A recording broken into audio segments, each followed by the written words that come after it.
Natural star Nani career ఇప్పుడు పీక్స్లో ఉందని చెప్పొచ్చు. స్టార్ హీరోలంతా కూడా పాన్ ఇండియా సినిమాలతో హిట్లు, సూపర్ హిట్లు కొడుతుంటే నాని ఎంచక్కా తన మార్క్ సినిమాలు చేస్తూ సత్తా చాటుతున్నాడు.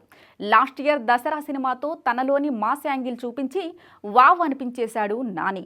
క్లాస్ హీరో మాస్ సినిమా చేస్తే దాని రిజల్ట్ ఎలా ఉంటుందో దసరా చూస్తే అర్థమవుతోంది. అందుకే నాని దసరా సినిమాలోని యాక్టింగ్కి ఈ ఇయర్ ఫిల్మ్ఫేర్ అవార్డు అందుకున్నాడు. తను అందుకోవడమే కాదు, బెస్ట్ డిబేట్ డైరెక్టర్గా తను చేసిన ఇద్దరు దర్శకులకు అవార్డు వచ్చేలా చేశాడు నాని.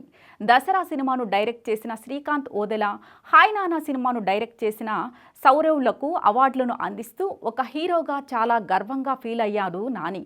తన ద్వారా పరిచయం చేయబడిన ఇద్దరు దర్శకులను అవార్డు వస్తే దానికి మించిన సంతోషం ఏముంటుంది?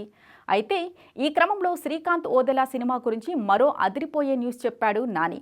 శ్రీకాంత్ను వెనక్కి తిప్పి చూపించి, శ్రీకాంత్ వెనకాల ఉన్న కాకిని చూడండి, నెక్స్ట్ ఇయర్ ఆ కాకి అవార్డు అందుకుంటుందని ఎత్తుకెళ్ళిపోతుంది అని అన్నాడు. చేస్తున్న సినిమా మీద కాన్ఫిడెన్స్ ఏ రేంజ్లో ఉంటే నాని ఆ స్టేట్మెంట్ ఇస్తాడో అర్థం చేసుకోవచ్చు. దసరాతో 100 కోట్ల మార్క్ టచ్ చేసిన నాని అదే కాంబోలో ఈసారి అంతకు మించి అనిపించే సినిమా చేయబోతున్నాడని తెలుస్తుంది. అయితే కాకిని చూపిస్తూ శ్రీకాంత్ సినిమా గురించి హైప్ పెంచేశాడు నాని. మామూలుగానే నాని సినిమాల సెలక్షన్పై స్పెషల్ క్రేజ్ ఉంటుంది. నాని మరీ ఇంత కాన్ఫిడెంట్గా చెబుతున్నాడు అంటే మరోసారి బాక్సాఫీస్ షేక్ అవ్వడం పక్కా అనిపిస్తోంది. ఈ తరం హీరోల్లో ఎలాంటి సినిమా నేపథ్యం లేకుండా వచ్చి సత్తా చాటుతున్న నాని ఎంతోమంది కొత్త వారికి స్ఫూర్తిగా నిలుస్తాడు. నాని ప్రస్తుతం సరిపోదా శనివారం రిలీజ్ కాగానే తక్కువ టైంలోనే శ్రీకాంత్ సినిమా సెట్స్ మీదకు తీసుకెళ్తారని తెలుస్తోంది.